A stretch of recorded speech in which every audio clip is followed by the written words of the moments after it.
Good afternoon from Prague. I am Martina Pecková-Černá, and I am greeting you from the Arts and Theatre Institute.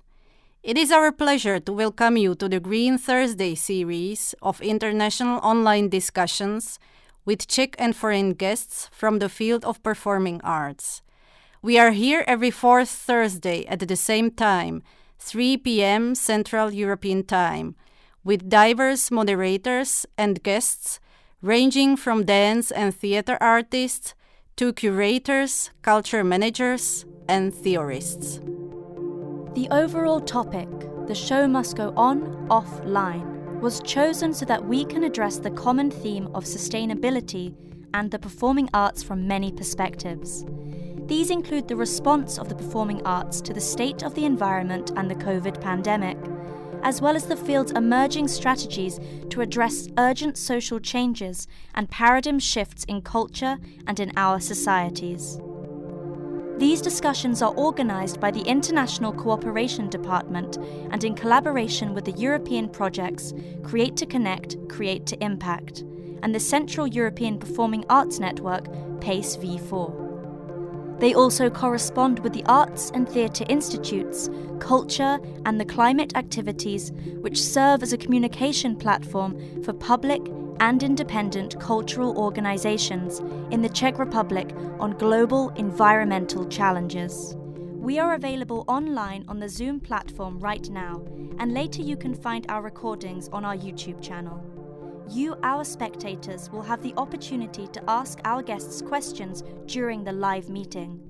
Please feel free to use the Q&A section in your Zoom application.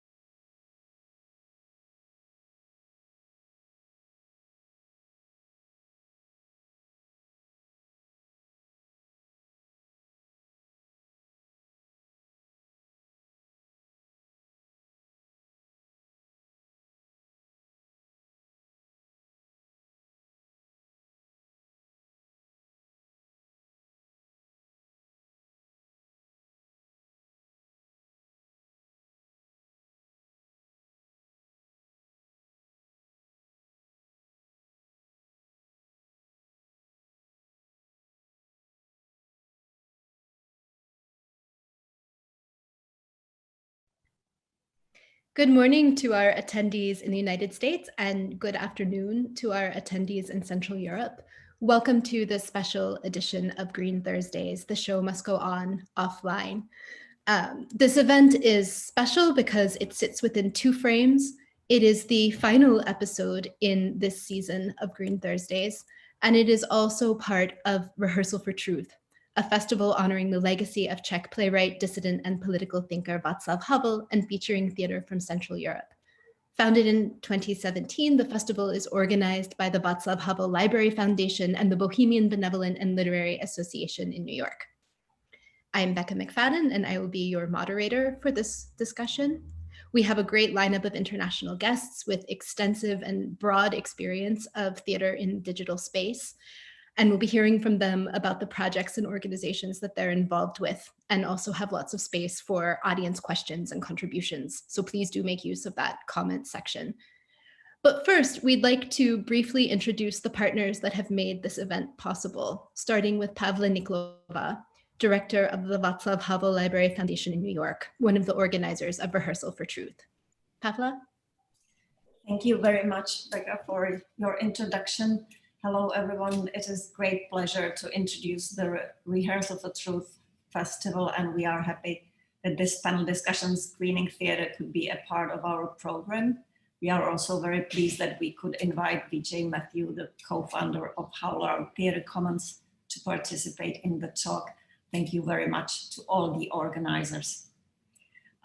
Rehearsal for Truth Theatre Festival started in 2017 to honor Václav Havel's theatrical legacy and to provide space and time for encounters of performing artists from Europe and the United States.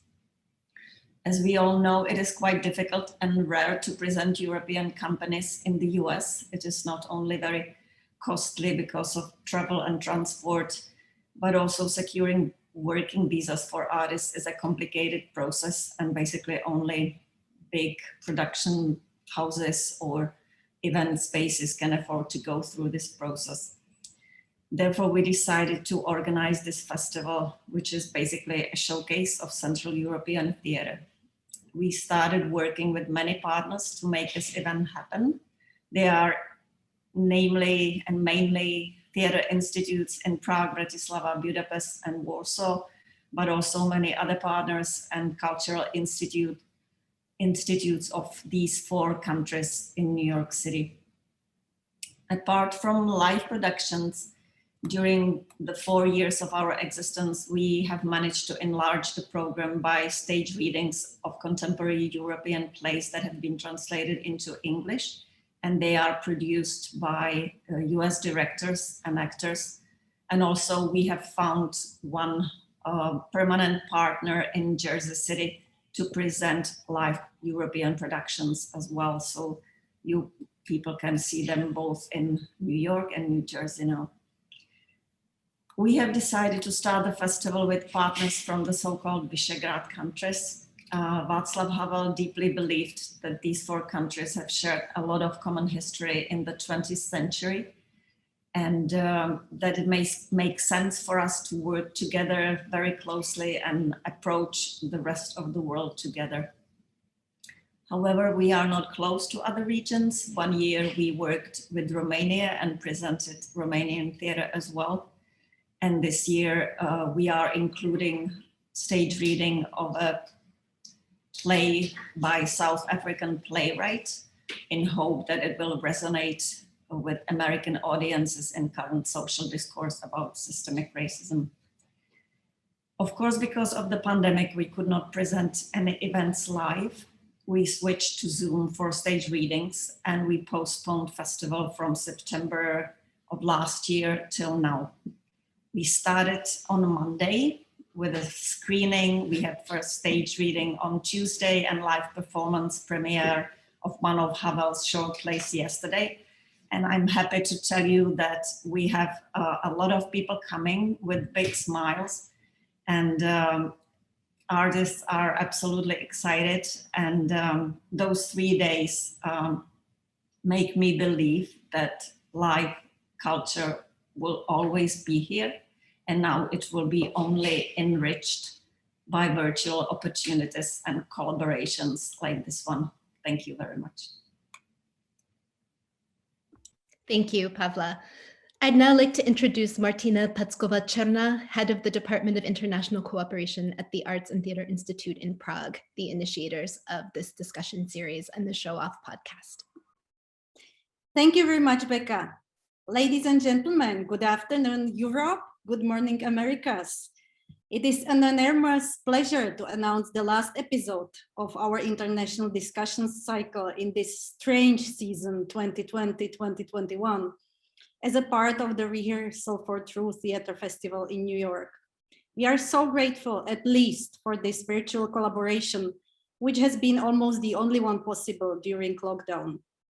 As you heard, we dedicated the particular episodes to the adaptation of theater, dance, and contemporary circus to the COVID times, and right now also to questions related with our return to post-COVID so-called normal.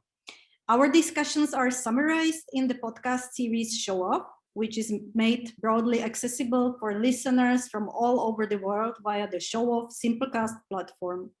You are warmly welcome to discover topics such as Green Deal for Performing Arts, theater as cultural institution, or digital shift in theater, which might be called a third theater reform. Some episodes will also be announced by my colleagues later on. Creators, theoreticians, and producers are welcome into this series, with a special preference given to guests from Central and Eastern European region. Therefore, this a special collaboration also with the Rehearsal for Truth Festival. The dramaturgy is prepared by the Arts and Theatre Institute in Prague, but not only. It is a collaboration with our colleagues from theatre institutes in Poland, Slovakia, and Hungary. In its preparation, we take advantage from Central European specifics, which is a dense historical infrastructure of public theaters and a vibrant and diverse independent performing arts scene, which emerged mainly after 1989. So you are invited to discover all these projects, initiatives, personalities in our talks. I will conclude with the words of the former Czech President Václav Havel, who said, Central Europe has always been both a historical and spiritual, but also a political phenomenon. With the reference to this opinion, the discussion platform we stimulate through the Green Thursday cycle and the PACE V4 project, which is supported from the national funds and also the International Visegrad Fund, is not only aiming to keep pace with Central European performing arts, but also to discuss current social and political agenda in our region and in the world. So enjoy the talk, and I hope strongly that next time we will meet in person again. Thank you very much. Thank you, Martina. I'd now like to introduce Zuzana Licianska and Adam Flonai. Zuzana is coming to us from the Theatre Institute in Bratislava and Adam from the Hungarian Theatre Museum. They've each hosted previous episodes of this discussion series, and they'll speak to us a bit about those conversations. Thank you, Becca, very much, and hello to everyone on both sides of the Atlantic. I work for the Theatre Institute, which is mainly set by the government for preservation of theatre documentation and for documentation of theatre life in general.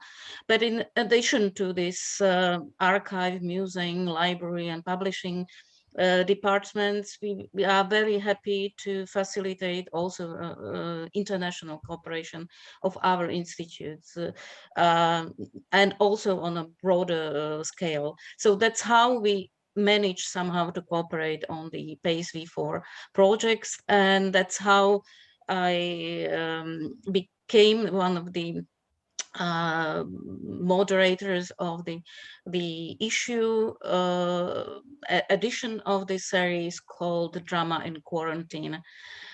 It was devoted to sustainability of drama as a literary genre and and to sustainability of a playwright as a creative being, which is in this very difficult pandemic situation.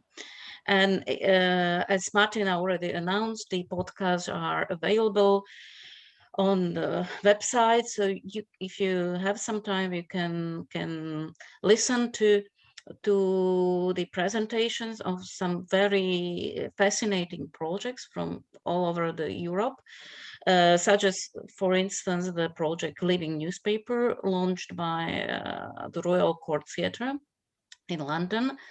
That was in fact inspired by the Federal Theatre Project that was established during the 30s to help to fund theatre activities during the big depression in the United States. So you might be familiar with these activities, and it's sort of an attempt to reanimate these projects. And just to make it short, another project presented was a festival Lyubimovka in Moscow, Monovid series of staged monodramas from Croatia, and drama contest that is launched by our Theatre Institute in Bratislava for Czech and Slovak playwrights. So that's all. Feel free to join the discussion.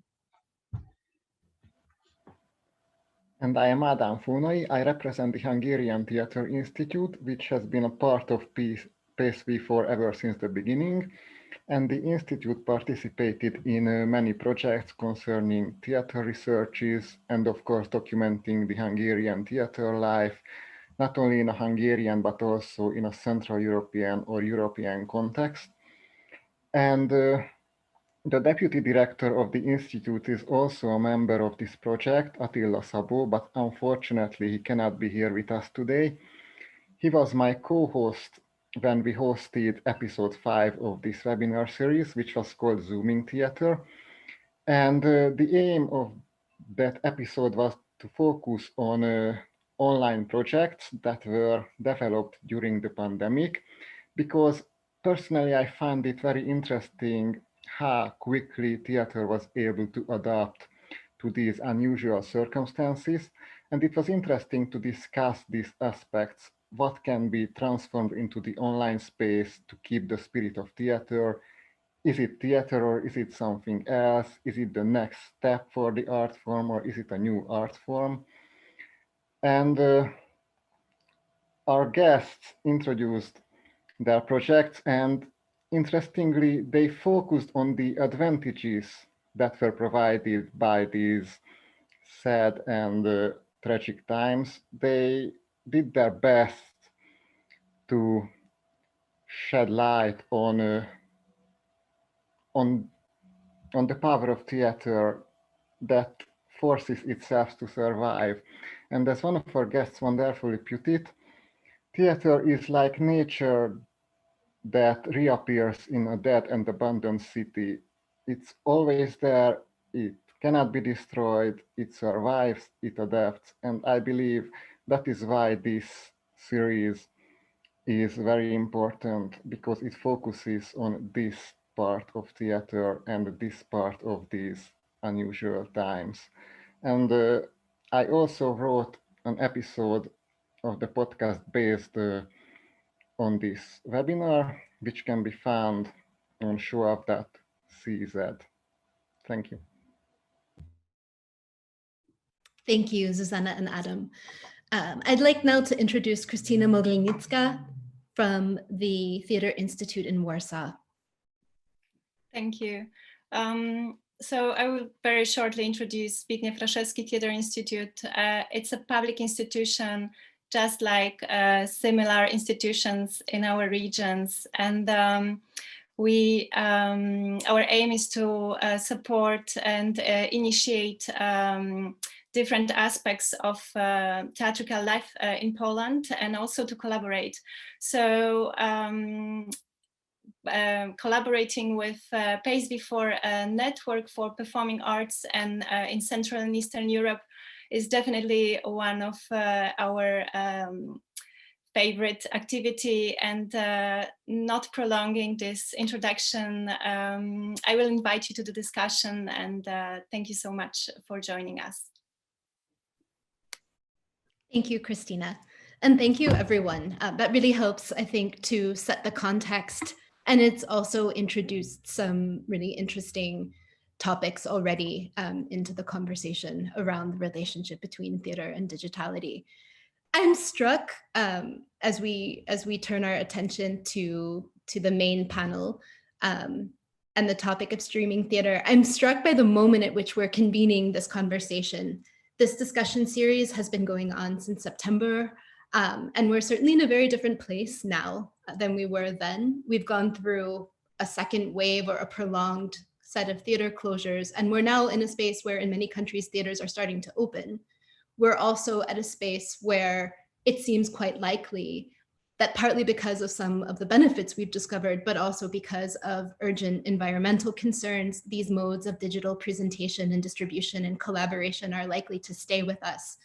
So at this very interesting moment, with sort of one foot in a present that is in a moment of shift and one foot in the future, I've asked our panelists to speak to us about their projects and organizations, to give us a sense of what they do, but also with a particular focus on what the lessons of the past about 18-month period have been, and what feels most urgent to them now at this stage in this journey that we've all been on together for the past year and a half. So I would like to now introduce our panelists. From the United States, we have Vijay Mathew. Vijay is cultural strategist and co-founder of HowlRound Theater Commons based at Emerson College in Boston. Welcome, Vijay. Thank you. Hi, everyone. So I'll just start by just briefly telling you what HowlRound Theater Commons does. We're a online platform, basically a media publishing platform where the content, it's mostly essays and live streams, are produced by the worldwide theater communities for the theater community.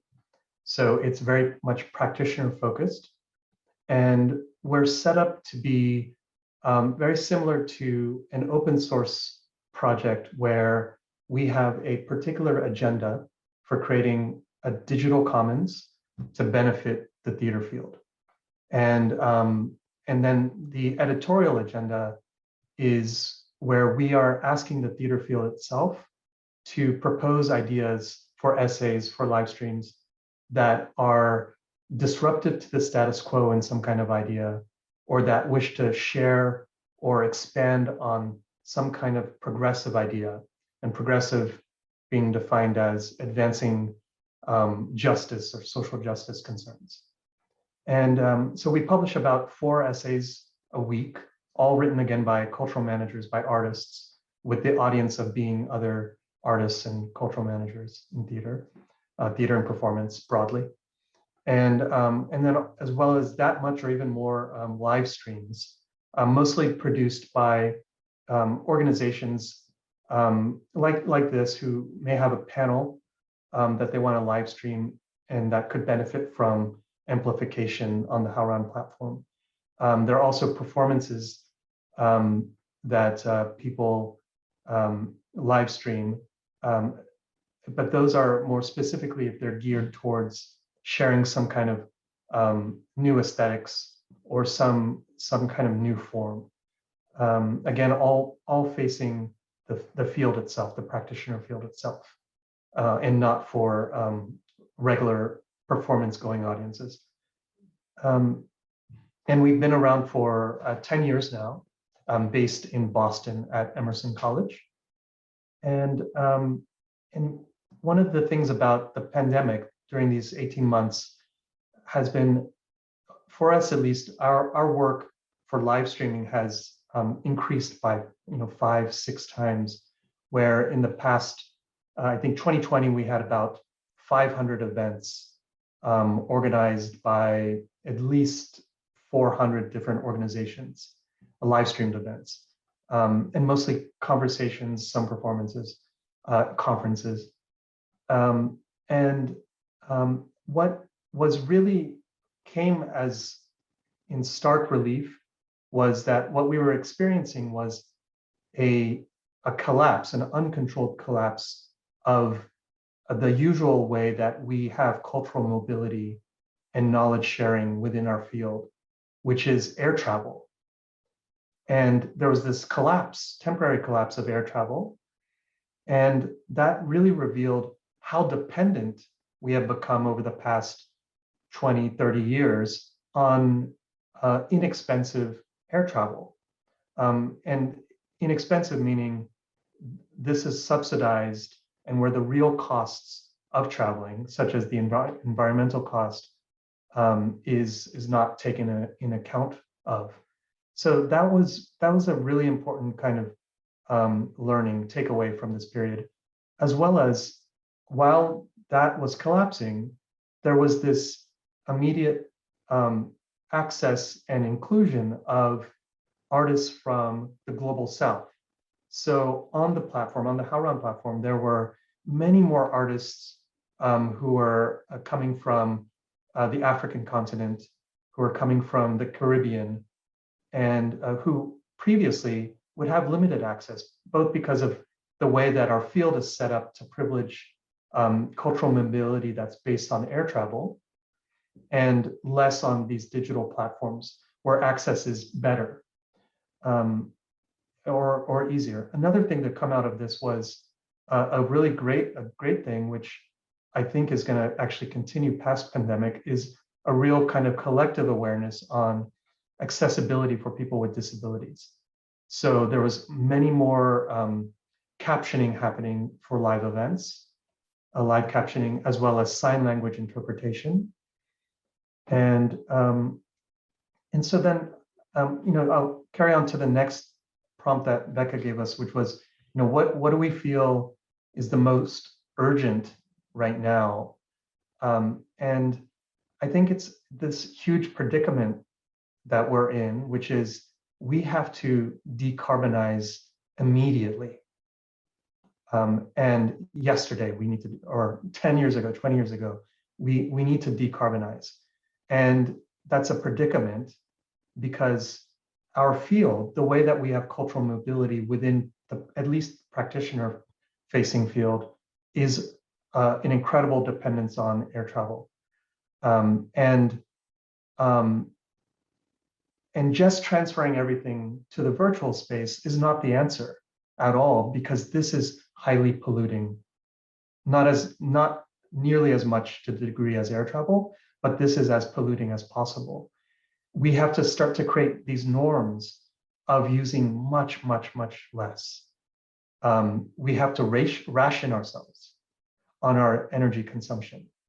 And these are impossible thoughts. And but this is the most urgent thing, and actually should be the forefront conversation of how do we do this? How do we go through a process of degrowth and to spend a lot more time focusing on our local communities and geographies, traveling less or not at all, and then using this space, the virtual space, as maybe as a transition period, just for a few years, to figure out as a global practitioner community, how we're going to proceed, what can we learn from each other.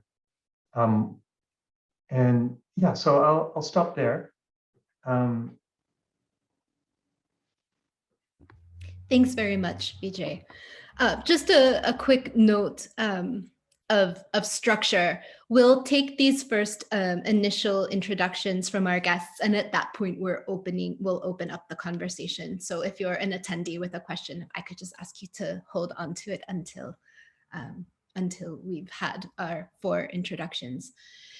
I would now like to invite Joanna Nutkowska to speak to us. She's joining us from Novi Theatre in Warsaw, where she is Vice Director and Head of the Department for Production and International Relations. She's also a founding member of the Culture for Climate Initiative. Welcome, Joanna. Hello, thank you for inviting me. Yes, maybe I will first say a few words about our International Cultural Center, Nowy Teatr, which was newly built 5 years ago. But we were functioning since 12 years as an ensemble and group gathered around a group of artists and people gathered around our artistic director, Krzysztof Walikowski. Now we have this amazing new building, which is a cultural center. We are a production house. We do a lot of performance. We produce. We make a dance performance, concerts. We try to have a big international cooperations and try to be present on the festivals and show our works. So this was always very important aspect of our activity, to be present on the festivals. That means traveling a lot, and it collapsed all last year. So it was the time to start thinking differently what we are supposed to do. However, our space is not only about giving the performance and showing something to people. We always wanted to build a community. We always wanted to have a dialogue with our audience, with our public, to share things, and also to raise up important questions, somehow to sense the moods and predict what's going to happen, and how what is important to highlight, the topics which are important for us to highlight. So it was very strange and difficult times in the beginning of the pandemic, and we have to rethink the way we act and the way we function every day. In every day.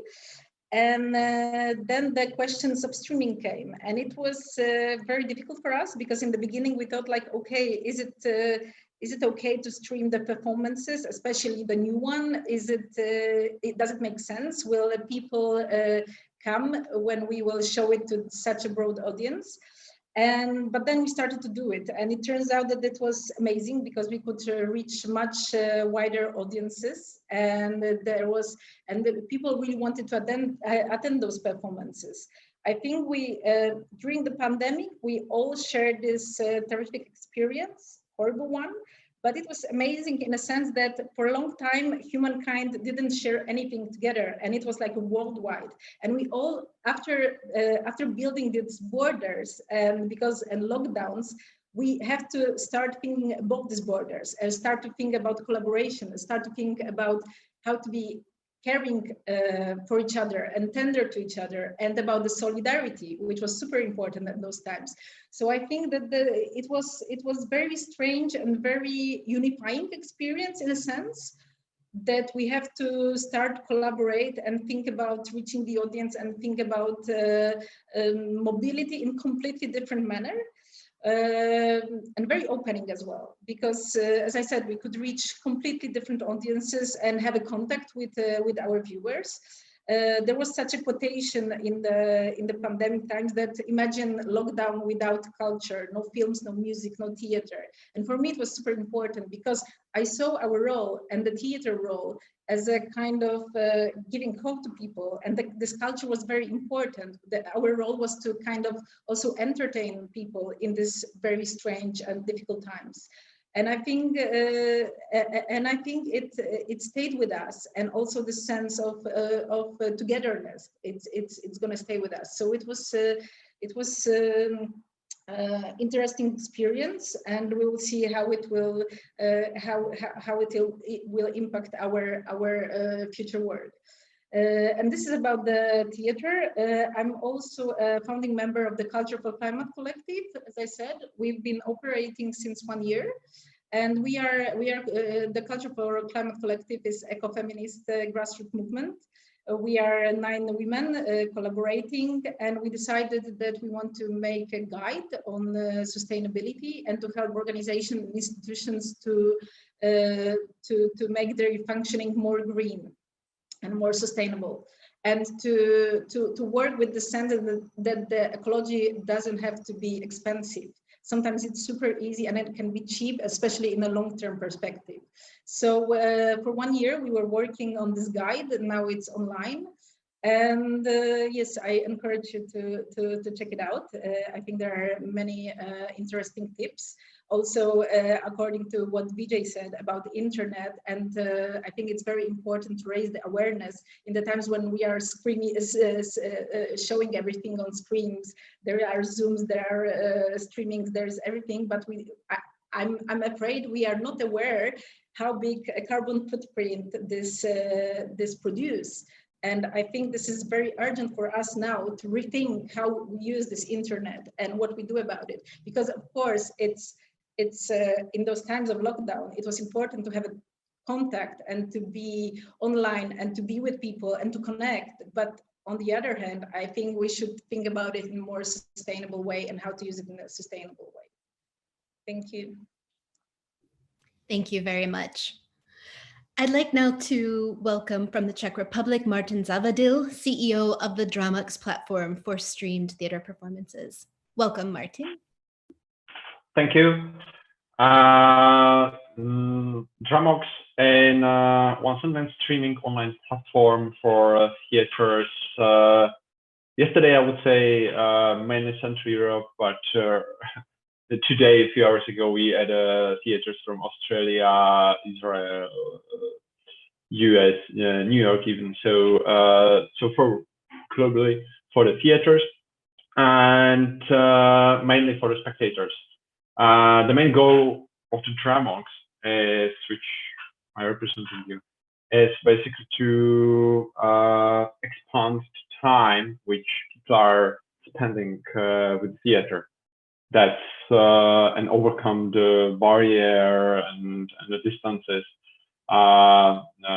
to help to the people to find Haluk theater in Spain, if you are living in Prague, or Haluk theater in Kiev, etc. So that's what we are doing, and help to the theaters basically to create the environment, create the distribution layer for the theaters, because, and I agree with what was said, theaters sometimes struggling with the distribution, so that's how we want to help them, even financially. Yeah, so this is like what we are doing, and so far we have a cooperation with roughly 130 theaters around the globe, and almost 200 performances, very different kinds, from French style to national theaters, and we are providing subtitles, etc., to help connect the nations and the people around the globe. Yeah, so that's Tramox and me in like a very, very simple and quick description. Yeah, thank you. And can I ask you what feels most urgent to you I can now? hear you. I do. Can you hear me now? Are we back? Okay. Could I ask you, after your experience of coming through the pandemic period at this sort of point as things start to reopen, what feels like the most urgent issue that you're dealing with at Tramox, or when you're thinking about this this field of streaming theater as a whole? There is, and I already can see, because my work is to speak with hundreds of theaters around the globe every month. So they are starting to lose the amount of knowledge which they acquired during the pandemic times. Logically, because it's very hard for the theaters to find the way for the like do the streaming and at the same time do the normal way of doing the theater, physical one. Yeah, so this is something which I can see around the globe. People are telling me, yeah, we did that, but we need to focus somewhere else, and they are losing that knowledge, that skill, which they acquire because they are distributed by everything else.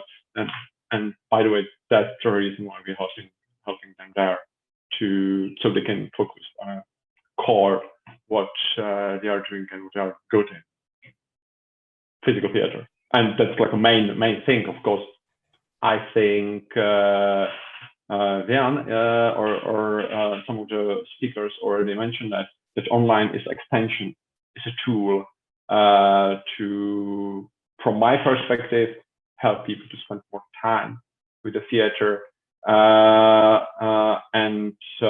Yeah, so that's something which is happening. I can see that.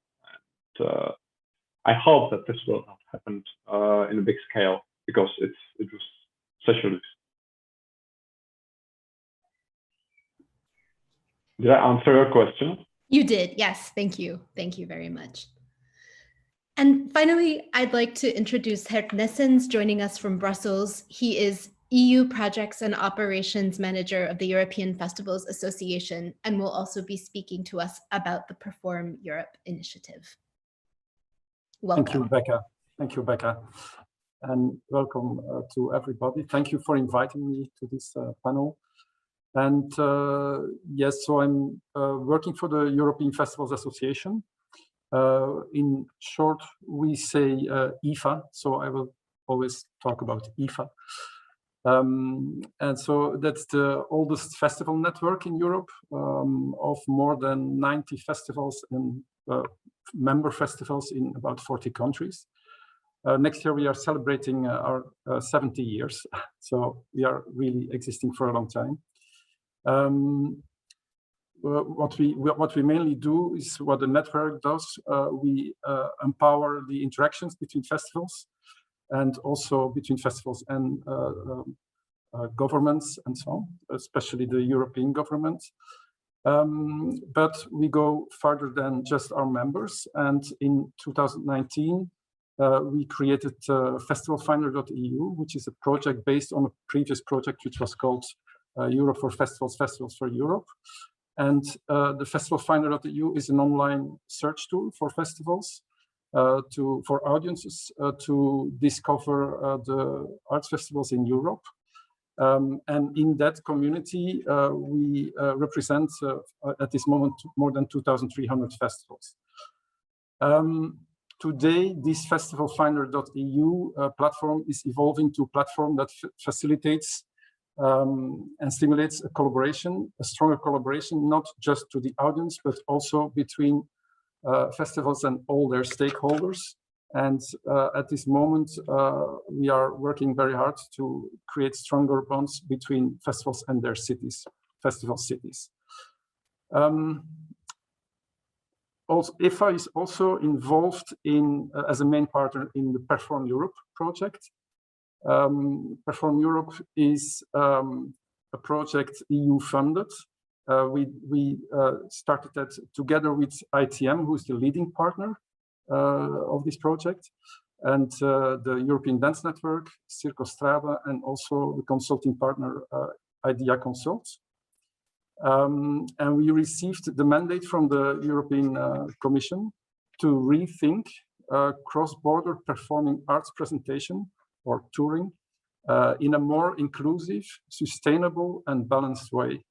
So it's a 18-month pilot project.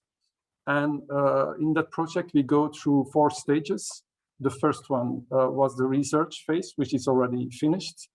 Yesterday on the Perform Europe platform, the insights of this research were published. And then in the second step, we launched last week the platform, the digital platform, where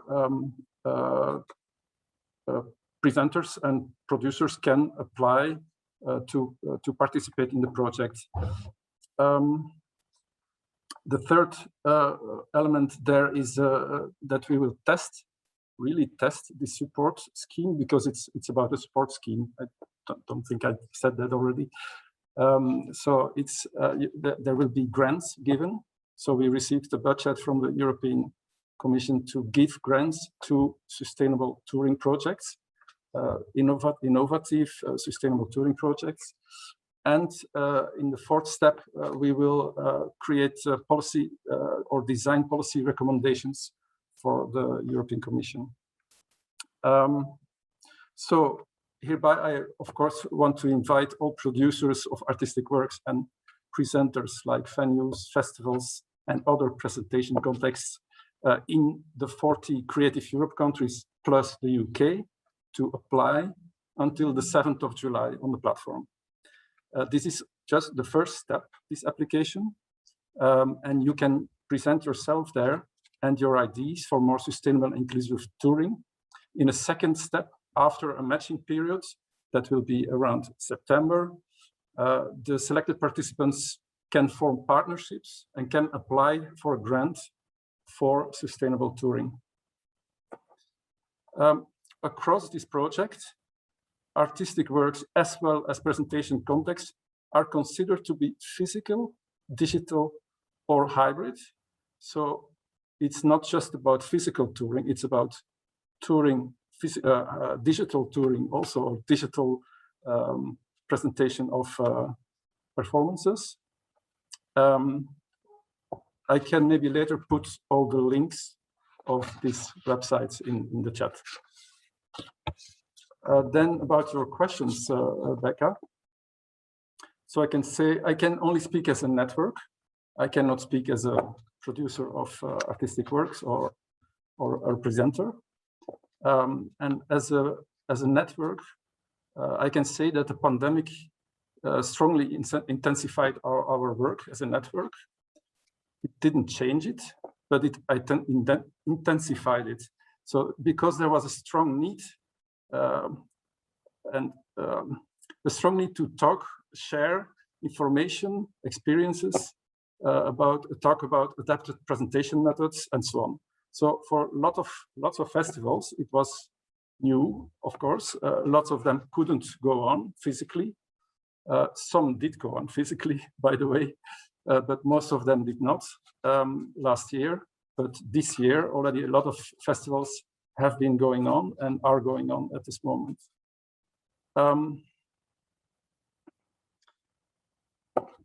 I have maybe a few points that I want to bring into discussion also.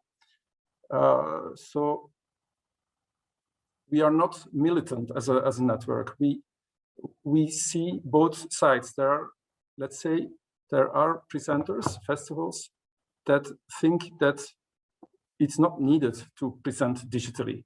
The main activity or the main aim of festivals is to present physically. On the other hand, there are other festivals saying, yeah, we have to go with this new way of working, and we have to even create digital performances, which is the other side. But in fact, it's a contradiction, because we see it also, maybe I can maybe explain it best with budgets, because governments are switching budgets from physical to digital presentation, which is not the idea, I think. Huh? So it's two things next to each other that have to exist. And it was already said by other persons before me now, that it's maybe an add-on on the physical. I would even say it's another thing. It's two things next to each other. You have the physical performances or physical presentations, and you have the digital presentations. And we are also speak about hybrid presentations, even if it's not that easy, I think. So there, it's also, that's on the budget, you see it very clearly there. That's the danger. We have to be careful that it's not switching from physical to digital. When you look at it, not from the budget view, but from the artistical point of view, there is also some kind of contradiction. You have, we had some festivals saying, we are going from three-dimensional to two-dimensional. But as a festival, we are specialized in three-dimensional. The two-dimensional, that's for cinema, that's for television. And now festivals have to go two-dimensional. Also, digital arts, that they exist already more than 50 years, these digital artists. So it's nothing new at this moment. I think I have the feeling that it's more like, because of the pandemic, that festivals were forced to bring it still to the audience, to bring artistic works to the audience. There was a need, as also Joanna said, they have to play a role, and it brings me to the audience then. And there, maybe my question is, audience experience. There is no investigation, or not that I know, research done on how audience perceives these online performances.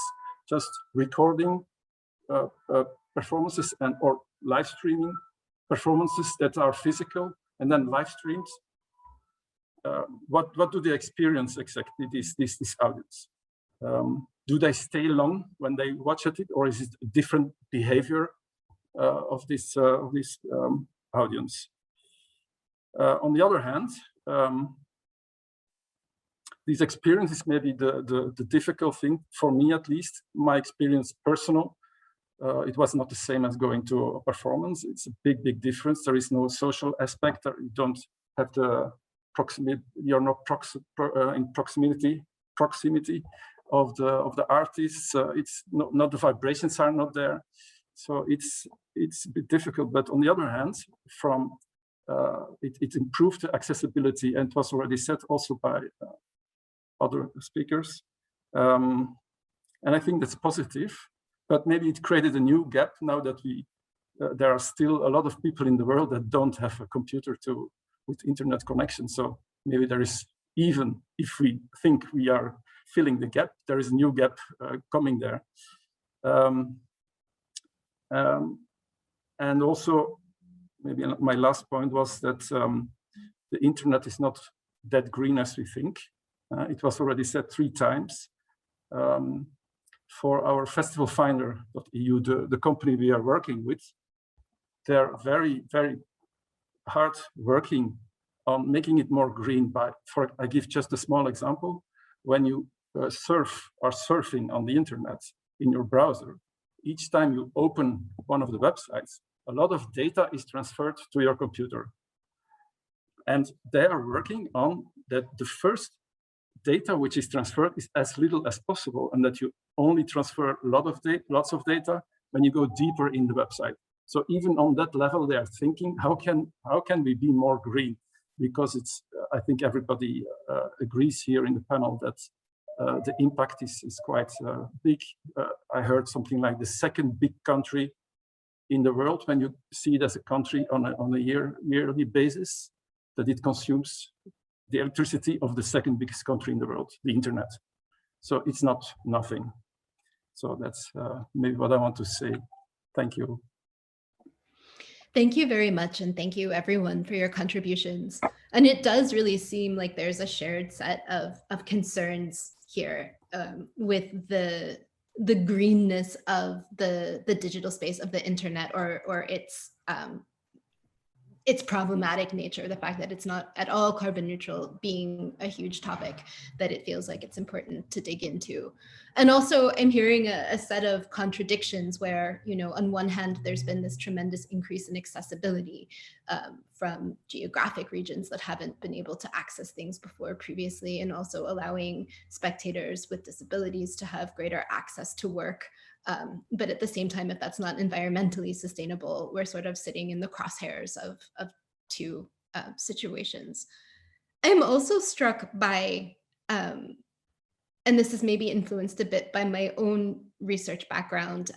I years ago did a PhD where I was looking at the importance of international performance in terms of how companies establish themselves. And I think perhaps in the performing arts, at least certain segments of the performing arts, the sense in which we're used to the international space as being something to aspire to, this reliance that you spoke about, Vijay, on travel and how we've become so used to these types of exchange, and that those are sort of correlated with they're correlated with types of success. They're things that I think a lot of artists aspire to.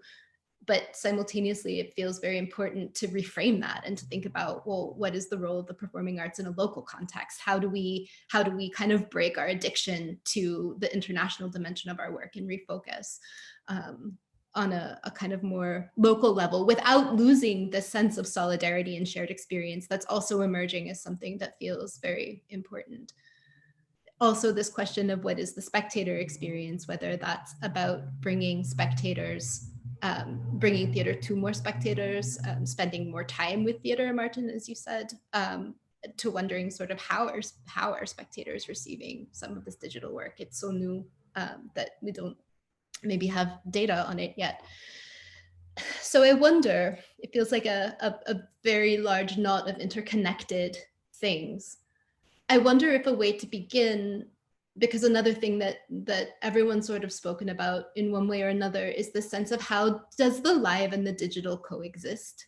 What is the relationship between these two elements? Is it one of enhancement? Are they completely separate things? How should we think about it? And I wonder if we look at it from an ecological perspective, if that might help us start to think about what sorts of relationships could be possible.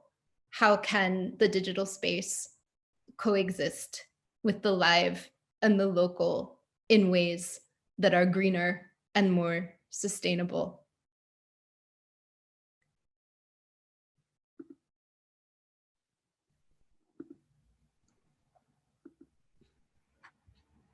I think it's a difficult question, and we don't know it yet, probably because we've been using so intensively the internet and streamings and so on since the last year when we were under the lockdowns, and we have to do it in a way to be with our audiences. So it depends what will happen next, because if we'll have the third and fourth, wave, maybe we'll have to come back. But for the moment, what we are observing in the theater, people are massively coming to the theater again because it's open. They don't really. We have our platform, internet platform, but really the numbers are decreasing because it's nice. The spaces are again open, the venues are open, and people want this. They really need this contact, and this is why theater, what it's all about. It's what Gert said. It's the third dimension. You want to feel the actors, you want to hear them, you want to sense them somehow.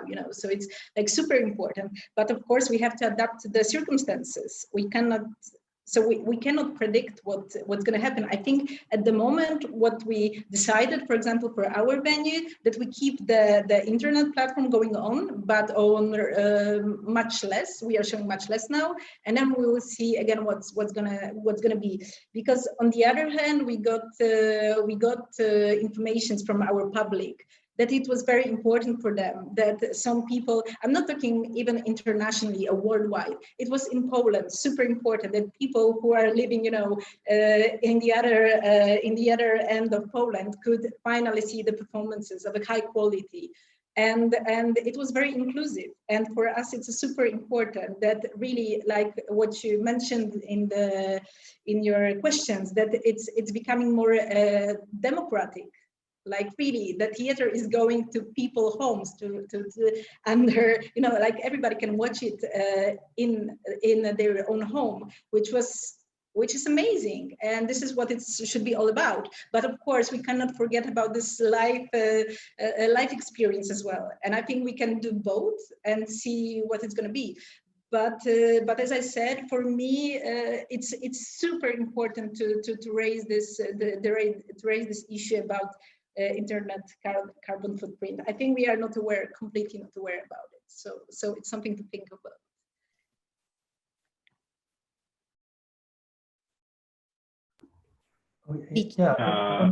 About the if I can react about the data, how people are reacting on a online / live theater. I would say that we have at least like a Tramox. We had through the platform was more than 30,000 people, but it's a subscription, so different model. But people are not considering it like it's theater. We had hundreds of conversations with their customers on different topics to direct what they need and what they want to do. And no one understands, no one pursue the theater online as okay, I will not go into the theater anymore because that's enough.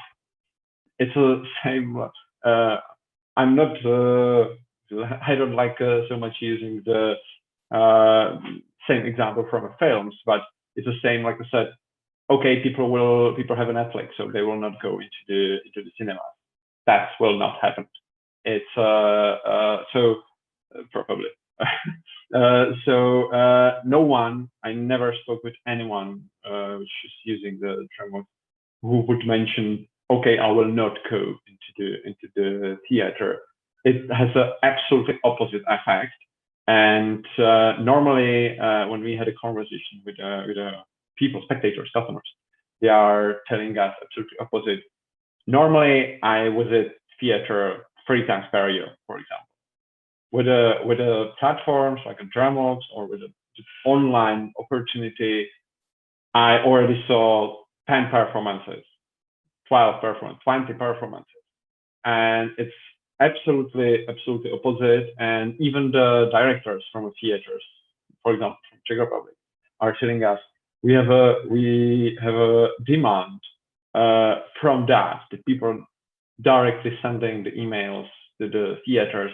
Hey, when you will be open and I will be in your area for vacation or for business trip or whatever. I never thought that this theater is in a good shape for me as my personal imagination how should look theater, and it's very speaking to me, and I will visit your theater when I will be there.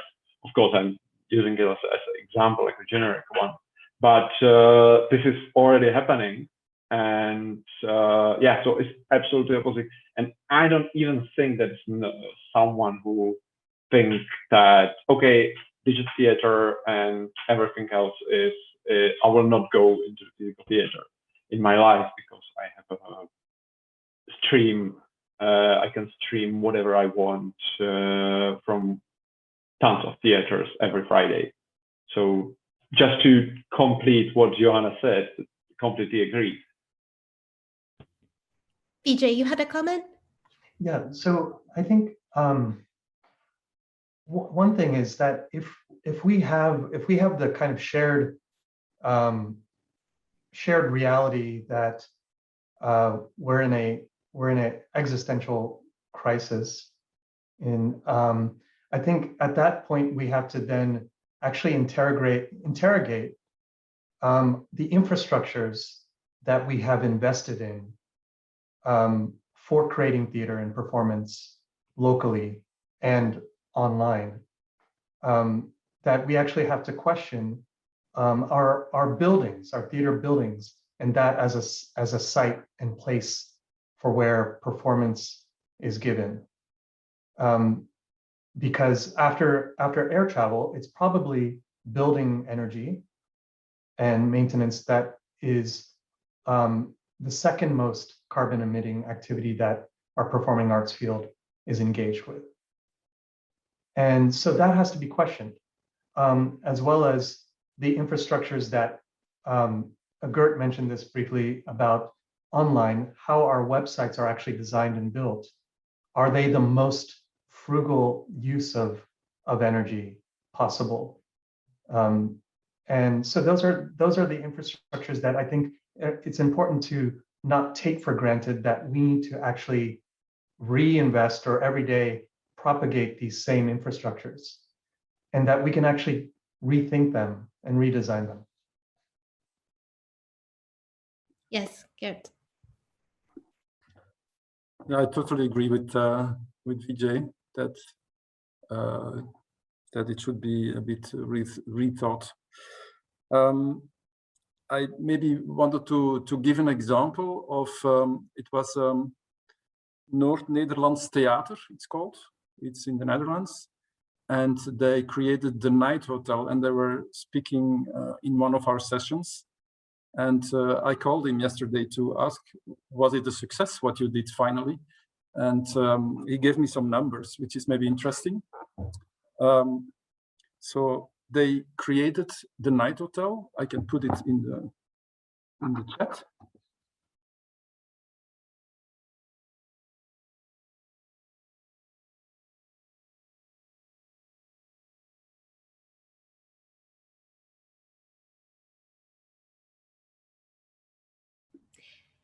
You're muted, Gert. Sorry.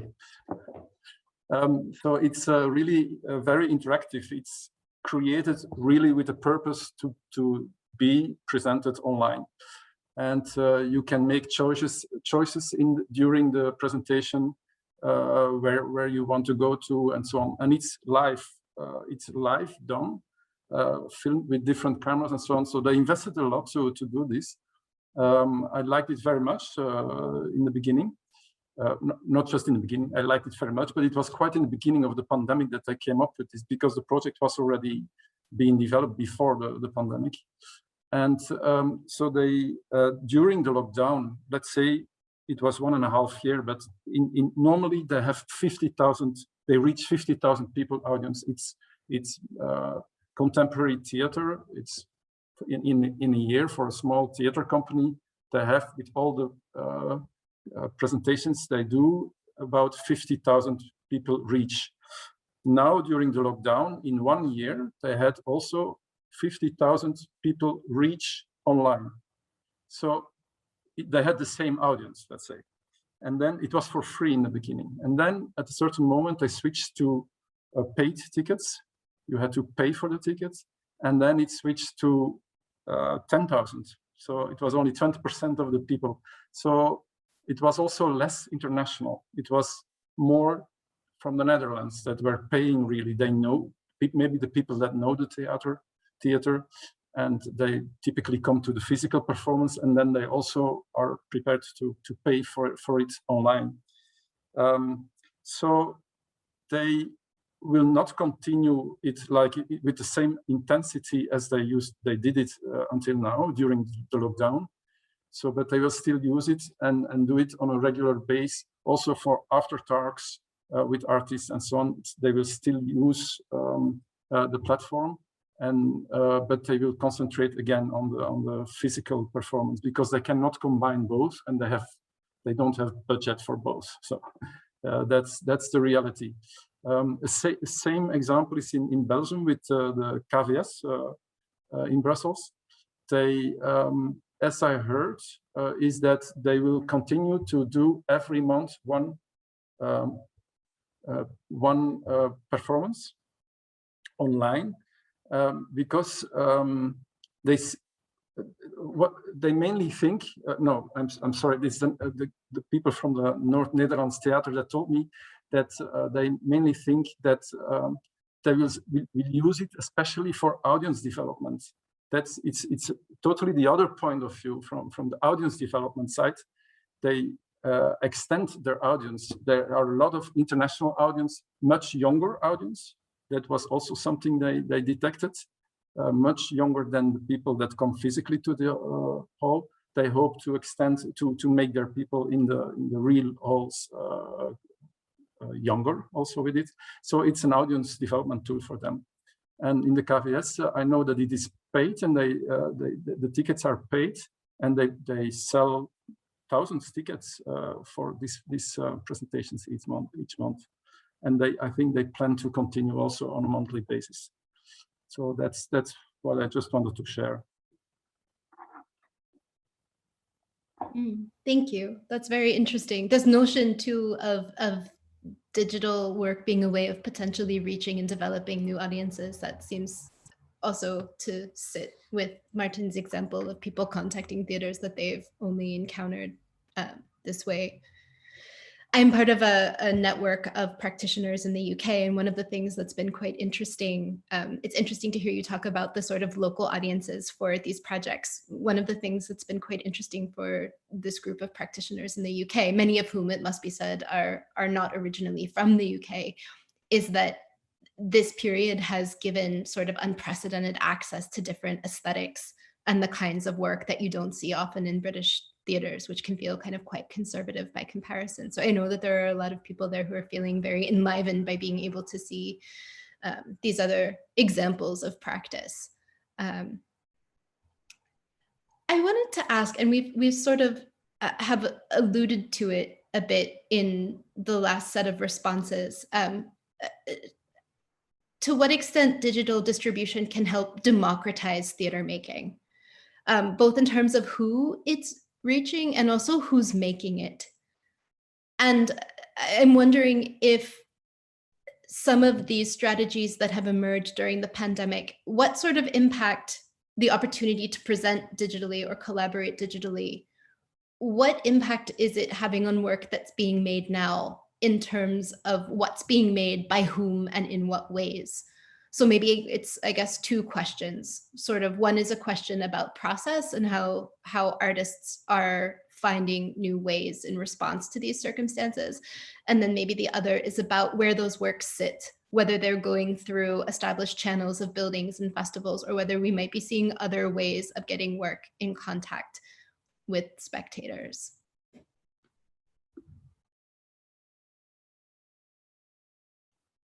If I just may add one other thing, what we noticed a lot in our network is that the main problem there was how these artists will be paid. That was the main issue when we were talking about democratizing or going digital. And there were some festivals that really continued to pay artists, even if it was digitally done without a public where the money comes from. So I just want to add that element to the discussion. I would like to add something to what Gert said. It was a very important issue for us, for example, and I think it has to do with this caring about each other and this tenderness towards the artists as well. Because in the pandemic times, it turns out that all the artists, they are not having performances, and it's fine if they have permanent contract in the theater, for example, as our ensemble, but what about the artists who are not in the ensemble and they don't have a work and they don't go to the festivals and then they don't get the money. And in the beginning, our idea was that, okay, let's make an online project, let's invent some topics, etc. And we did it. But my feeling was that somehow we forced those artists to work with some formats. Maybe they are not so into them and they don't feel them, you know. So I had this feeling that sometimes these were the experiences which were maybe not too good.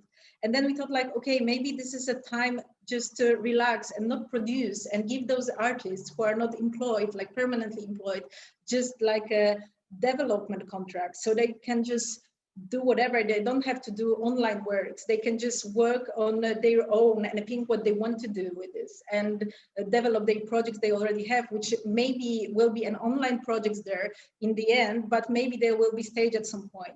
So I think it's important way. It's an important way of thinking how we should. I don't know. In Poland there is no like a social insurance for the artists who are not employed.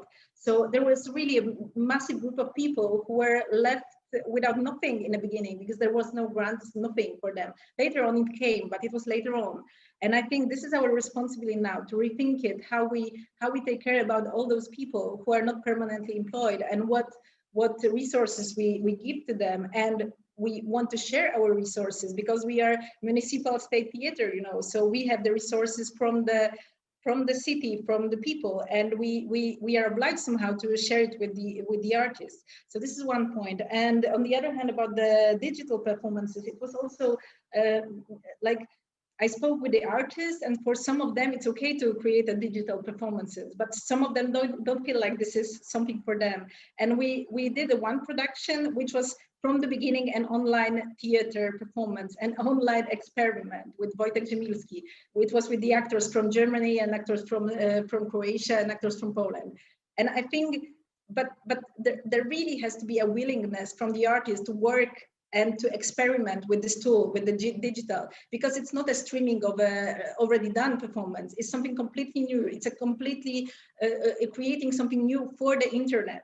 And you know, taking into consideration all the aspects and all the difficulties of this medium. So I think it's very interesting topic how it will develop. We are now planning another online performance with Markus Orden, who is quite experienced in those online performances. So we are really wondering how it's going to be, and he really wants to work online, only online with the actors and to screen it from the beginning. So this is the idea from the beginning. So.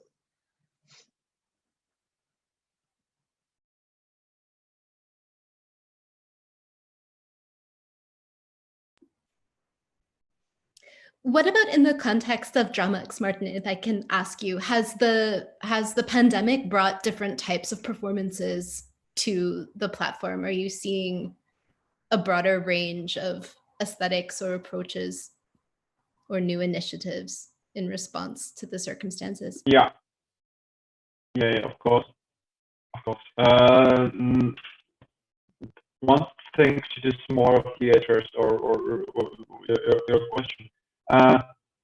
Basically, during 3 months, happened that small theaters, not well known or on the borders, that was quite those theaters was most people spent most of the time with them because the performance was good. So it's more related to like that data show us that it doesn't matter if it's a big theater, of course it's helping, but we put on a DramaX, and that's the concept. Big variety of performances, from French style, alternative, one guy physical theater performance, to the 50 people on the stage, ballet, opera, whatever. And there is quite an interesting journey of the people, because people are visiting the Drama because of, I don't know, National Theatre, and they are starting to look on a one concrete performance which they want to see. But because we have a subscription and they have unlimited access for the month, they are discovering different performances. And if I do this quick statistic, I can see that if there is something new, something really interesting, and it's a good performance, and doesn't matter what is the theater, if it has a famous faces, what doesn't matter. Basically, nothing which is normal in a commercial, from commercial perspective or planning perspective, is not working anymore. It's more democratizing the whole process, and if you have a small theater unknown well around the country, for example, but they have a great performance, it's popping up immediately, and people are sending through the WhatsApp or through the Facebook, hey, did you see this performance on the Drama? It's amazing. And word of the mouth is working very well. So this is about, oh, but okay, sorry, I don't know what I can do. This is basically the internet here. But this is how the whole environment and journey of the people is working right now. So that's my that's my contribution from like a data perspective. What is happening? But if you are studying like a performance by performance, it's very different. I have data from different projects around the globe, and that's a cherry picking. People will choose exactly what they know already, or the artist which they visit before, and it's very hard for the small theaters to expand their audience heavily because it's fighting against everything online, every other theater. So if it's not a one price, single subscription model, nothing new. There is a cherry picking quite heavily, and it's not democratizing the whole process in a way which I described. So that's like just two simple business models which are influencing what people are spending time with heavily. Mm-hmm. So I'm sorry, we're just having a bit of an issue with the sound. Is it that the subscription platform, are you saying, makes people more willing to sort of take risks and experience a broader range of things than if they had to find each individually? Yeah. Exactly. That's it. Great. Thank you. Because that was one question that I did have, whether there's a sense that there's a particular aesthetic that's favored by this type of platform, and what impact that might have on work being able to find its audience. I wonder if we could talk a bit, Gert, about sort of about the initiative with Perform Europe and this notion of what more sustainable touring might look like. This is something that I've been thinking about recently. There was a call in London by LIFT, the London International Festival of Theatre, for concept touring, which I thought was a really interesting idea, the circulation of ideas rather than of people.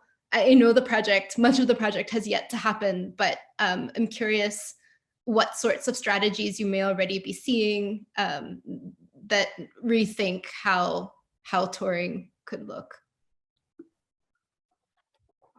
As you said, Ka, we are in the beginning of the project, but we had the research part.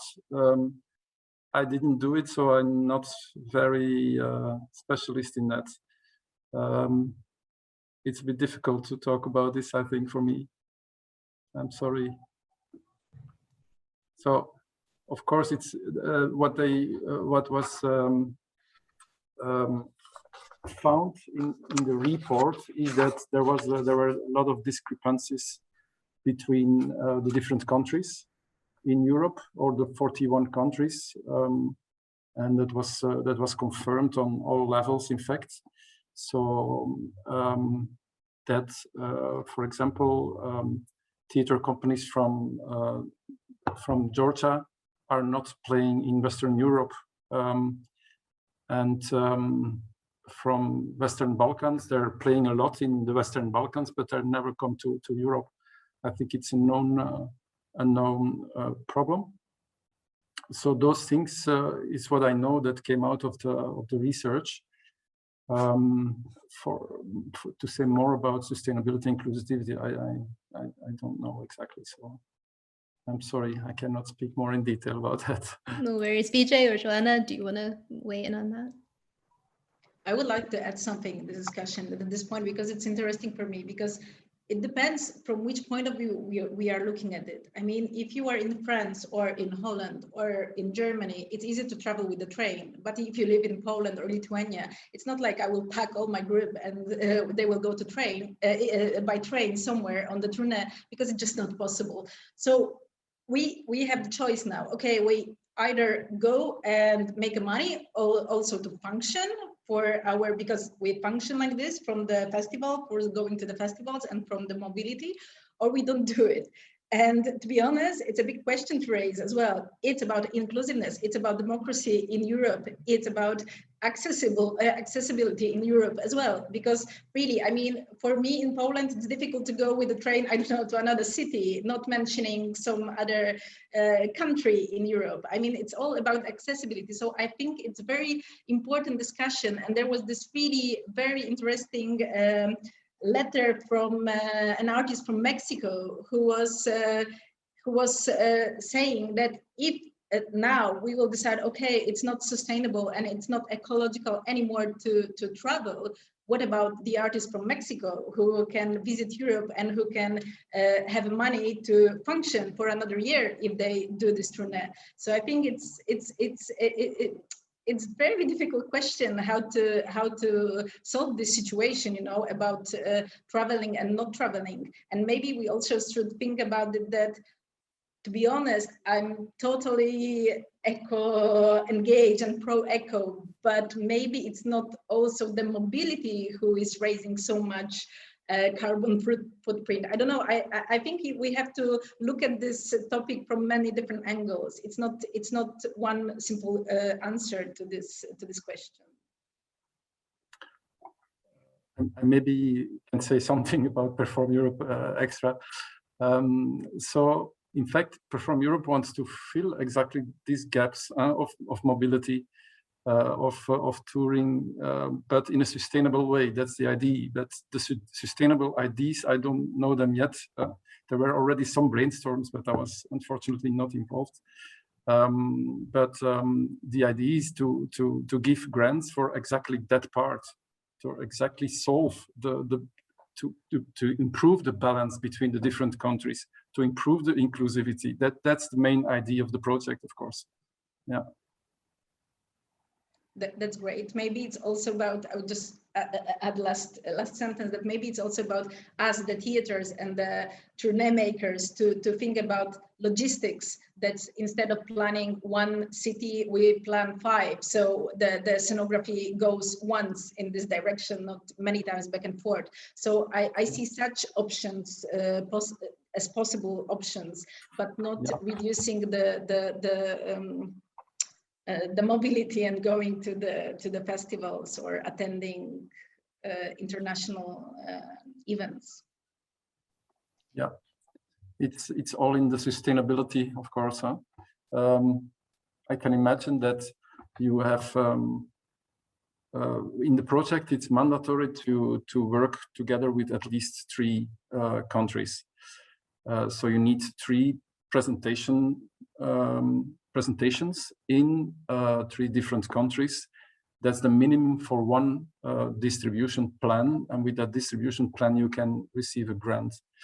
And so I can imagine that you have these 3 countries, but in the meantime you do some satellite presentations at the borders or during the travel to that location. So these are kind of sustainable ways of thinking, or also the slow art, as they say, and the slow that you, instead of going for one presentation, you stay longer and you stay for lots of presentations or more presentations on different locations close to the first location. But it's just some ideas that I have now in my mind, but I can imagine that there are lots of other ideas to make it more sustainable, inclusive, and balanced. That are the three keywords, in fact, for Perform Europe. The grants will be given to create more balance, to the ideas that are most sustainable and that are most innovative in that way. Yeah.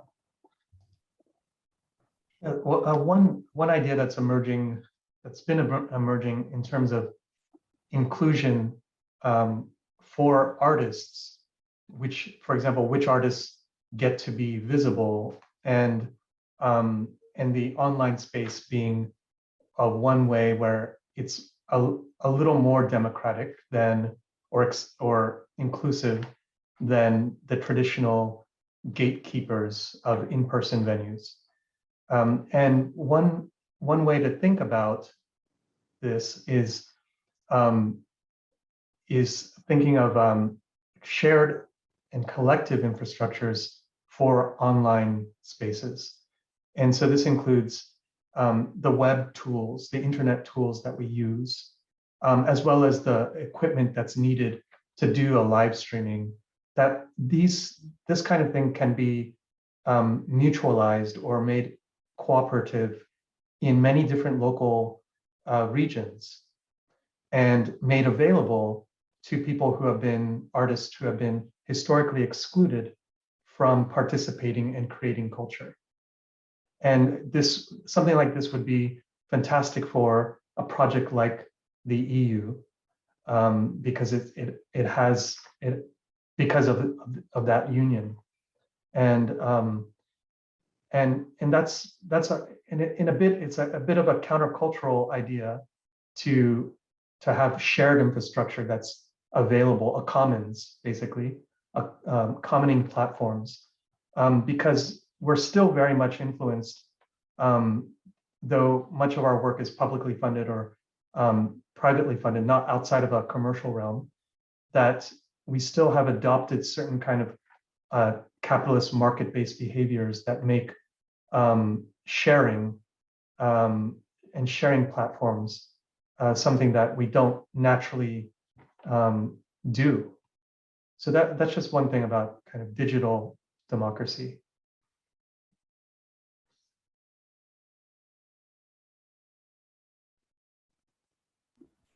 Thank you.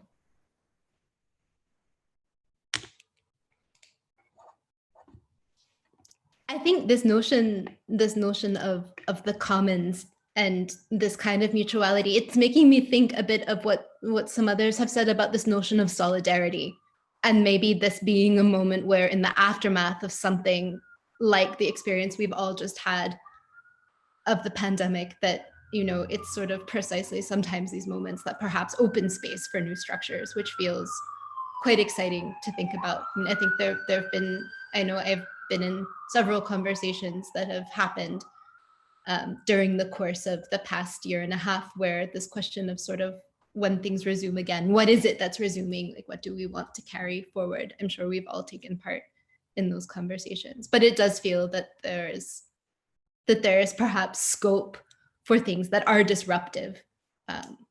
And certainly something like this potential through Perform Europe to actively search for some of these structures, that feels quite exciting. Just want to remind our attendees that if you have any questions for the panelists, you can share them with us via the chat window, or we also have a Q&A function. I'm not entirely sure which of those are available to the attendees, but I can see both of them. So if any questions come through those, I will forward them. I wonder at this stage, just sort of thinking about where we're at in this whole experience, what are some of the things that concern or excite you in this moment?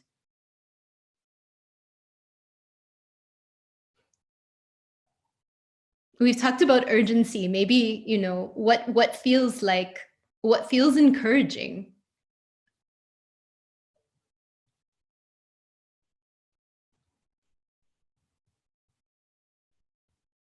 if anything? Oh, worst part. I hope that my sound will be better. Is it better or not? Okay, so that doesn't matter. I will leave field for someone else.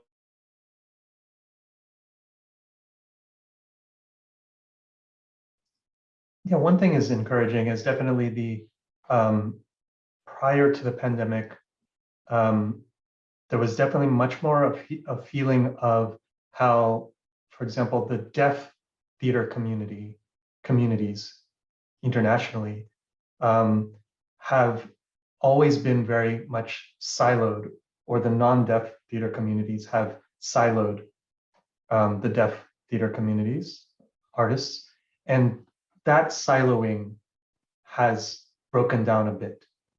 And there's a bit more awareness about that, as well as artists who have disabilities. And that also has been broken down a bit. So that's definitely an encouraging thing.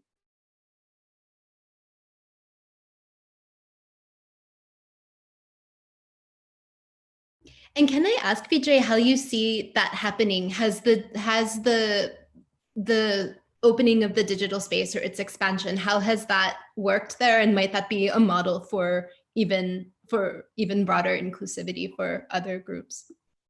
Yeah, it's worked in that organizations have become, just generally as culturally, the performing arts field has become more and more, at least I'll speak from the North American perspective, more aware of inclusion in the past 10 years or so. And this also includes movements, anti-patriarchal movements, and recognizing indigenous people and land, and recognizing colonialism. And all of these things have helped organizations to actually practically start to implement and budget for different behaviors and practices, day-to-day practices. So, for example, an online conversation, oftentimes now it's not the norm, but much more than before, captioning would happen, or invitations to deaf theater makers to actually watch an event, and there'd be sign language interpretation. So the organizations building the practice and the muscle to budget and provision for these things that weren't in these cultural managers' minds prior. And so there's a lot more diversity, there's more multiculturalism that's possible. And that's just, I think people are seeing the wealth of that, the richness of multiculturalism. That is very encouraging. Are other panelists seeing comparable things or anything that resonates with this?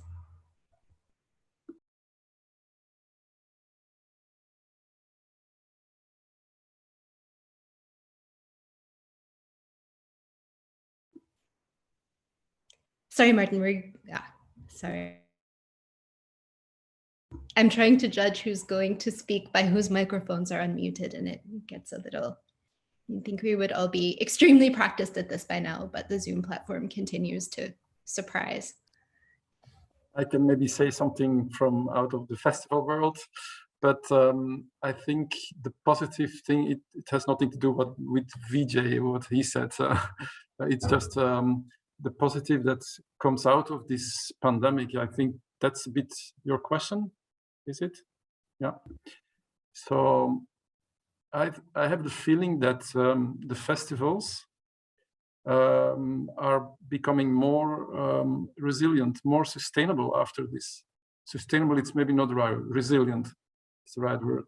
So it was an experience. They wanted to reach the audience and they couldn't. How to solve it? And the digital, and they feel the advantages, the disadvantages of going digital. They learned the investments related to it. They learned how to. It's not just streaming. You need quality streaming. It's not the same. So it's quite some investment related to it. But so the festivals learned all this. So what they learned, they will not lose. So also in future, there might be more and more combinations of physical and digital and eventually hybrid formats. So I think that's good for the sector. They learned how to deal with difficult situations like the pandemic, and to use more techniques. It made the evolution, the digital evolution, a bit faster. The learning process, we were forced to do it. So I think that's from festival association view, the positive thing that comes out. Yeah. It feels a bit like at least in the sort of European context, that it's been a rapid acceleration of practice, and some of the funding and support structures haven't quite caught up yet. But then that's the work, I guess, of this next phase, is sort of figuring out what sorts of shifts in funding paradigms and presentation structures are necessary to support these sorts of hybrid models. Yeah, and to allow everything that's been learned to continue to kind of flow forward in more inclusive and sustainable ways. I just repeat what I said in the beginning, in the introduction, that yeah, it should not be a shift. Huh? It's and story. It's an addition, so it's not. Sometimes we have the feeling that governments now just switch everything to digital because digital is prior and so on, but the budgets for physical also have to stay. It's crucial. The festival world is a physical world. It's not a digital world, but some digitalization can definitely enrich the offer or make it sometimes more sustainable. Yeah, I guess we have to think more that way. And it feels like it's important maybe that's artist-led, in the sense of not there's funding for digital or there's funding for live, but that there's scope for artists to conceive projects in ways that incorporate both of these elements or multiple elements, or perhaps a single project can have multiple iterations that allows it to adapt and be modular. I think that's something that I know I've been thinking a lot about in the past year, as I've had the experience of adapting site responsive projects to digital formats and having to sort of rearrange budgets, in my case, very kind of small ones, to sort of create unexpected digital outputs of a physical process. So, but what it's done is shown it's sort of broadened the range of things that are possible and the lenses through which it's possible to look and design projects. So that's something that's been quite exciting for me personally. And I think from some of the conversations we've had in Green Thursdays, similar things have been going on for many people. And I think it is also very much the case that for some people, this has been an absolute no, that for them, the practice is one that is in person and is about that in-person encounter. So yeah, it's just to reinforce what you're saying about there needing to be space in this for the sort of scope of responses that artists have to these things. Can I try lifetime if it's working or not? Yes, please. Yeah, so I will try without the video. One thing, and again, it's filled with the data from Termux, that if you visit theater, especially Western Europe, poor people are not sitting there. It's quite a pricey entertainment to go to the theater, and I can tell right now that it's already happening that people which not normally can afford to see a broad selection of the theaters, or they have not even the possibility to go to the theater more than once per year, or have a relationship with this art form. Now they have this possibility. So it's helping even for the less financially happy people, to more poor people, to have an experience and spend more time with the theater.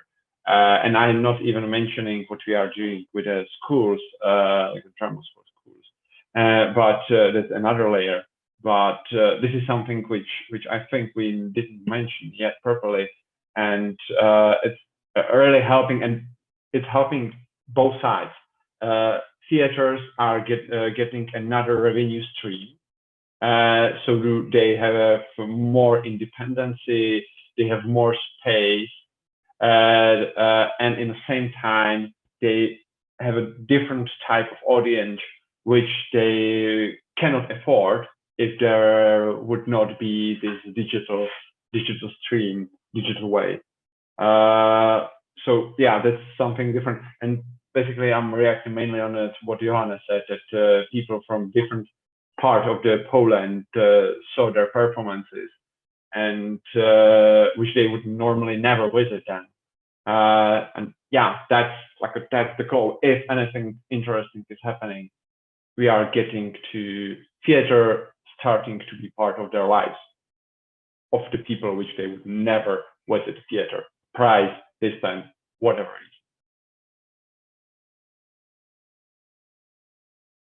is. Thank you.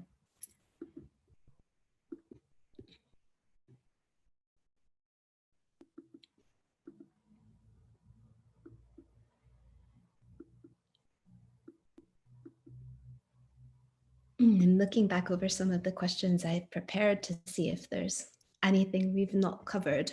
It's such a complex set of issues that we're interrogating, really, when we're talking about streaming theater. It sounds like such a simple concept, but I think really this conversation is revealing how many layers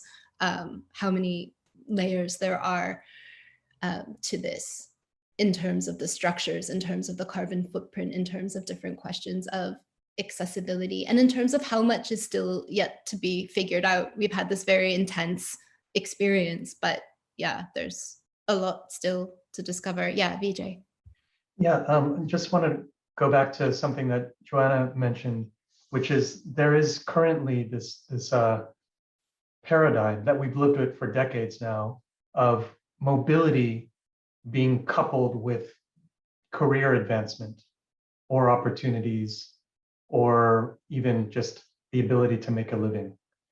And that's one paradigm. What we don't have currently is the opposite being true, which a paradigm of the more local you get rooted, the more career advancement or opportunities or ability to make a living you can have. Same is true for streaming. There's not really a real economics incentive to stream that's long term, that you can make a artistic life from at the moment. So I just wanted to throw that out there as kind of a paradigm problem that we have. I would agree to some extent, because I think that if there is a social care of the artist, and if we are talking about the wealthy countries, then yes, they can stay local. But if you are from Ukraine, Belarus, if you are from Mexico, I'm not sure that you can make a living staying in your community just. And it's not about advancing your career only, but it's about making living. This letter, I won't remember the name of the artist, but it was really like touching, that he said that if he goes for tournée to Europe, then he can really like make his art and his whole group. It's not all about him, it's about his whole ensemble. For 1 year, they can exist. And this is something very important for me also, that we are sharing this, what we have all together, and that we share these resources, and that we invite people and we can pay them so they can do their art afterwards. And I totally agree about staying and building your community and making a dialogue with your community and growing there. But when it comes to economic aspects, it may be difficult, I guess, in some countries and in some places where you don't have this like social backup from your governments, I guess. I would add maybe one layer. I don't agree that those platforms cannot hold financially the artists. Of course, cannot hold a big theater with hundreds of people. Of course not. But if it's independent artists, 2-3 people, there are several options. Of course, we are additional. As journalists, we are something which, I don't know, for some of the period of time, we have been able to give them 25% of their cost, for example, per month. Yeah, but that's like a part. But if you combine it, and again, I'm speaking about the independent, mostly the small groups, small companies, theater companies. You have platforms which you need which will do the same thing for you, like a Patreon, for example. And this is the part where theater companies are already streaming there and doing their living for 1,000 people. And this is their community, and the community is around the globe, and everyone is paying, I don't know, $10 per month. But if you're living in Mexico or in Ukraine and you have 10,000 euros per month, you can have a proper theater. I mean, like a proper independent theater group. And this is something, yeah, so I don't agree that artists cannot live with the purely digital. I don't believe that they should, honestly, but there is this possibility to do that and build a community completely online. But it's also the question of accessibility, how you reach these audiences of 10,000 people. I mean, if you are not well-known artist, it may be difficult. You have to have, I guess, some platforms to reach those people. And I think this is also an important issue. Yeah, agree. That's of course the mission which we have. But there is a way, and Patreon is a great example. I would recommend to dig deeper for the independent theater groups. It's very interesting what is happening there, and they are combining, and even they have a more revenue and financial income from online than physical, and even if they are doing both. So of course, it's a long-term project to establish your community, but that's like an extra. It's very, very interesting times when I'm speaking with the theaters. If even with the independent artists, it's a very interesting time for them. They have so much opportunities, and they just need to focus on a few things to not be distracted. But the amount of opportunities which they have, like doubled from pre-pandemic time.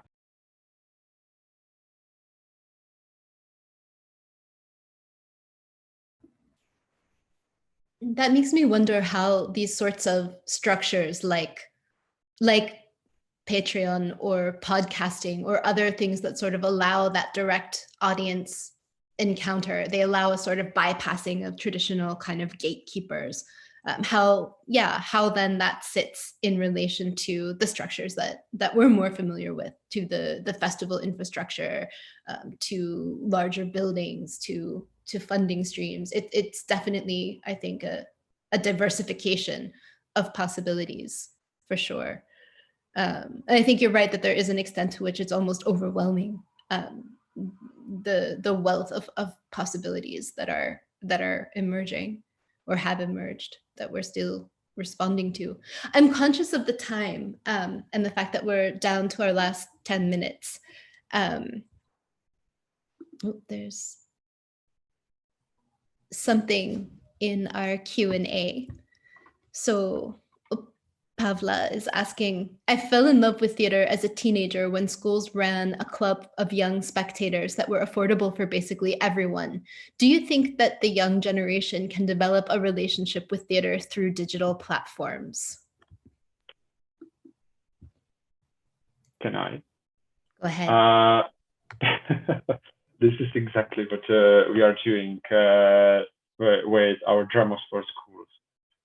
Basically, we are giving access to the schools and colleges, and we are giving because not every teacher is a specialist and understand very well the theater. So we are preparing the set of materials with a local theater university, and we will do the same thing in a selection of European countries very soon.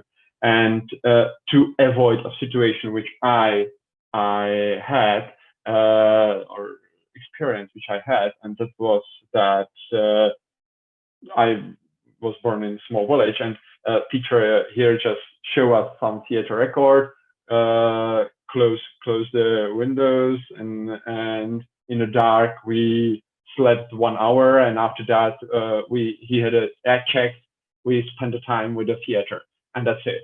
And so we want to absolutely delete that approach and give to the schools and the teachers tools how to excite the people, because very often teachers are those which are involved and love the theater, but they haven't the tool in their hands to express that very different variety of the performances to the people, to the audience, to the child, to the students.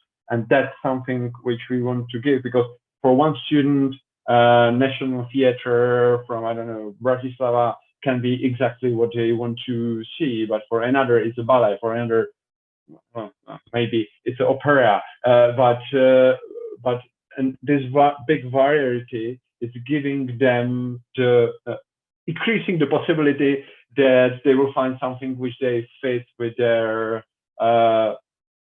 what they love, with something which they could love, and they will fall in love with the theater, with some type of the theater, and on the end they will visit the theater, and so it's a Ouroboros.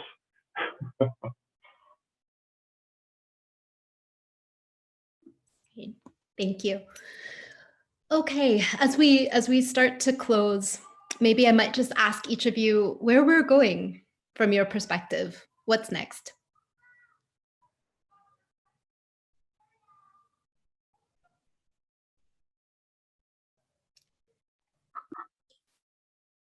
I think we are going to a hybrid world, digital, physical, where both will have their value, both have their functions, their roles to play. I heard a lot about the digital in the last hour, about when we were talking about democratizing. That it can be used. That's how I see it. It can be used as an audience development tool to make it more to reach more people. I heard also that it opens up for artists more possibilities, although it's economically not always that easy. But Martin says that it is possible. So where are we going? I think to some kind of hybrid world, and maybe someday there will be another virus, and then we will be ready to do it a different way for some time. Let's hope not, but it's always possible. And I think both have their value. Physical world is something. I'm over 50 years old, so I was born in a time without smartphones and so on, and it was important for me to feel the vibrations of the music concerts and the theater where I went to, even smell actors on stage when you're close to the stage. So that's I don't see that happening on a virtual platform. So for me, it will stay difficult, but I think younger people that are used to play games, being in virtual worlds like that, maybe for them it's enough to get attracted to something, and then maybe later on feel the vibrations in real physical possibility, or a combination of both. Yeah, I think it's definitely part of the future. Digital platforms, they're already there, by the way, so sometime. Voila. I don't know where we are going, but maybe I will tell where I would like to go. So I would like to go to the place where there is a sisterhood, there is a solidarity, there is this feeling of caring of each other. There is we are concerned about the planet, and we care about our planet and about human beings. And I think it's the most important topic for us now, because of the pandemic, we experienced something bigger than us, something which was unexpected, but somehow expected. And I think we are in the same moment right now, that somehow we talk about climate crisis and we expect it, but apocalypse is not there yet. So we are hesitating to make those moves. So maybe it's a high time to think about it now, and just to take those steps, and crucial steps, and think about it and rethink our functioning in this planet and the functioning of cultural organization, because I believe we start with ourselves, and then we start with our places where we work. And yes, I wish we are going in this direction. Thank you. Yeah, I too don't know where we're going, but I'd like us to go this place, which is to really develop resilience, in a sense where we're not waiting for the next kind of collapse, but we are anticipating and creating right now controlled collapses of the way that we operate and do our performing arts, and collapse the things on purpose that are not aligned, that are ecocidal, and that aren't aligned with equality and justice, and that we start to really incorporate radical inclusion into the work that we do as cultural managers and artists. And what that means is centering inclusion in what we do, as opposed to something that we retrofit into our work, and that we become aware of reducing harm and reducing our impact on the environment and people, and that we don't and that we become aware of the costs of us doing our activity, of all the different costs that are oftentimes hidden, and that we figure out ways to heal the systems of oppression that we take for granted and that we just operate and that we think are not changeable, because everything is really changeable. Yeah. Thank you very much. I think those are inspiring words and an inspiring vision to end on. I want to thank everyone for participating in the conversation, all of our panelists, and also the Rehearsal for Truth Festival for hosting this discussion. So thank you very much. Thank you everyone who's joined us, who's attended, and yeah, have a great rest of the day.